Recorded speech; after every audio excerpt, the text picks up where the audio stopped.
अङ्गालो हाल्दै प्रधानमन्त्री बालेन शाहले राजसभा सभापतिमा गरे रवि लामिछानेले प्रस्ताव। कार्यकर्ताहरूमा देखियो उत्साह। एकल उम्मेदवारी परेसँगै राजसभा सभापतिमा रवि लामिछाने सर्वसम्मत। एमाले उपाध्यक्ष विष्णु पौडेल पक्राउ।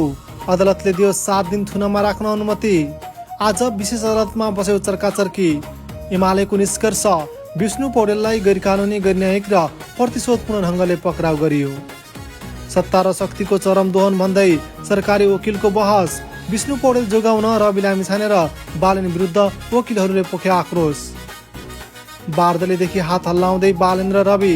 सभापतिमा रवि लामिछानेको उम्मेदवारी, बालेन भए प्रस्तावक। काङ्ग्रेस कार्यकर्ताहरूसँग गगनको प्रतिज्ञा। 1 वर्षभित्र देशभर नेपाली काङ्ग्रेस जिन्दाबाद भन्ने बनाउँछौँ। राजसभा कार्यकर्ताहरूको आक्रोश। महाधिवेशन भद्रगोल भयो, चेन अफ कमान्ड भएन।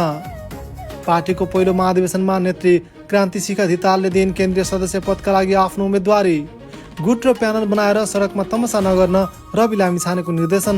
राजसभामा कुनै गुट छैन। विष्णु पौडेलले पक्राउ गरेपछि एमाले संसद र सडकबाटै प्रतिज्ञा गर्ने। बालेन सरकारलाई एन महरले दिए खुल्ला चुनौती। रवि लामिछानेका रणनीतिकार परमेद नेउपानेको केन्द्रीय सदस्यमा उम्मेदवारी। आक्रमणमा परेको भन्ने हल्लाका बीच गृहमन्त्री सुदन गुरुङ राजसभाको महाधिवेशन स्थलमा उपस्थित। गृहमन्त्रीको अम्लेटमा माछाको काँडा भेटिएपछि होटेललाई तिराइयो 3 लाख जरिमाना। खगेन्द्र सुनारको अभिव्यक्तिप्रति शक्तिको मात्र अहङ्कार झल्किन्छ भन्छन् रक्षा बम। पूर्व मन्त्री पौडेललाई पुलचोक प्रहरीको हिरासतमा राखियो। सदस्यता अध्यावधिक नगर्नेलाई पार्टीले चिन्दैन भन्छन् गगन थापा। जेनजी घाइतेको प्रतिनिधित्व गर्ने मेरो उम्मेदवार, प्रकाश बोहराको भनाई। राजसभाको अर्थ राजनीतिक प्रस्ताव, प्रदेश सभा खारेज र स्थानीय तह कटौतीको विषय राष्ट्रिय स्वतन्त्र पार्टीमा उठ्यो। बोर्डको नतिजाप्रति असन्तुष्टि विद्यार्थीहरूले गरे आन्दोलनको घोषणा। निर्वाचन प्रक्रिया चलेपछि बालेनले शुभकामना दिँदै भने, सबै सफल हुनुहोस्, देशलाई सफल बनाउनुहोस्। एमालेमा आबद्ध वरिष्ठ अधिवक्ता रमेश बडालले भने, बिना प्रमाण पक्राउ गर्दा अदालतले एक्सन लिएको भने हामी सबै कोही पनि बाँकी रहँदैनौँ। यो सरकारले ओली प्रचण्डलाई गिरफ्तार नगर्ला भन्न सकिन्न, प्रदीप गेवालीको भनाई।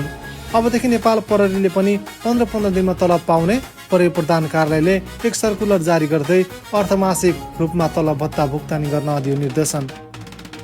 आन्तरिक विवाद स्वीकार्दै रविले भने, विवाद हुन सक्छ तर सडकमा होइन, पार्टीभित्र समाधान गर्नेछौँ। 5 दिनभित्र होल्डिङ सेन्टर खाली गर्न सुकुम्बासीलाई अल्टिमेटम। काङ्ग्रेसमा विवाद समाधानका लागि कुनै पनि प्रयास भएन। अल्झिएको गाँठो फुक्नै सकेन। गगन थापा आफ्नै रफ्तारमा अगाडि बढ्दै। काठमाडौँमै रेबिजले लियो ज्यान। अस्पतालमा भ्याक्सिनको चरम अभाव। सरकारको छैन कुनै सुरसार। 3 महिनादेखि थामिएन बर्ड फ्लू। 11 जिल्लामा फैलियो आतङ्क। काठमाडौँ बन्यो मुख्य हटस्पट। उज्बेकिस्तानलाई 5-0ले हराएपछि पोर्चुगल फिफा विश्वकप 2026 अन्तर्गतको समूह के को शीर्ष स्थानमा उक्लियो। राजसभा केन्द्रीय सदस्यमा सविता गौतमको उम्मेदवारी दर्ता।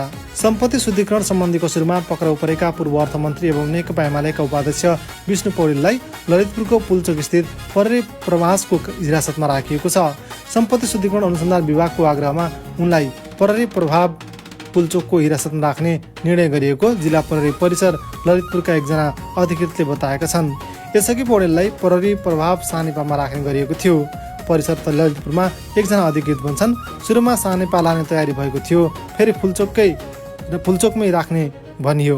सम्पत्ति शुद्धिकरण मुद्दामा यसअघि पक्राउ परेका दीपक भट्टलाई सानेपामा राखिएको थियो। पौडेलले आफ्नो पदको दुरुपयोग गरेर व्यवसायी दीपक भट्टलाई सेयर खरिदमा सहजीकरण गरेको सम्पत्ति शुद्धिकरण अनुसन्धान विभागको आरोप रहेको छ। अधिकार